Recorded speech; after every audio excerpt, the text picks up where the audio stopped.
Quando cresciamo di 50 persone al giorno ricoverate, noi siamo in piena epidemia.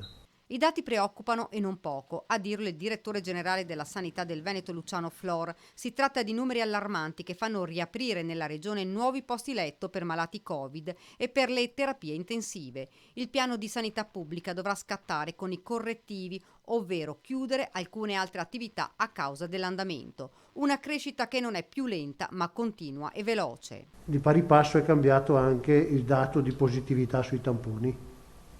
Lo vedete, oggi siamo quasi al 4% di positivi al tampone, che quando eravamo sotto il 2 non tantissimo tempo fa. Un contagio senza fine che aggiorna il dato dei distretti coinvolti nella chiusura delle scuole dalla seconda media in su. C'è chiaramente un altro distretto che si aggiunge, che è quello dell'Alto Vicentino, che ha 258 su 100.000 abitanti. Ci sono più malati sul territorio, più persone in grado di contagiare. La strada obbligata è accelerare la vaccinazione. Ad oggi sono state vaccinate 446.000 persone. In marzo la previsione, dosi permettendo, è di arrivare a 470.000 vaccinazioni.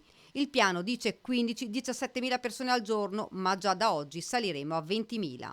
Oggi con le aziende discuteremo un piano da 50.000 vaccini al giorno. E proprio per questo è sempre più fondamentale l'apporto dei medici di base. Ci hanno chiesto un giorno per rivedere i contenuti che, ripeto, sono condivisi, quindi insomma l'accordo di fatto è già concluso, insomma, anche se manca la formalità. Il passaggio formale sarà in giunta martedì, ma se qualche medico di base è disponibile a partire lo può fare senza problemi anche nel fine settimana.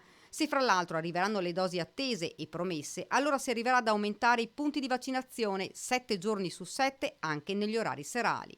Il Veneto ha sempre tenuto come regola scorte necessarie per far fronte alla seconda dose di vaccinazione, mentre altre regioni li hanno quasi esaurite.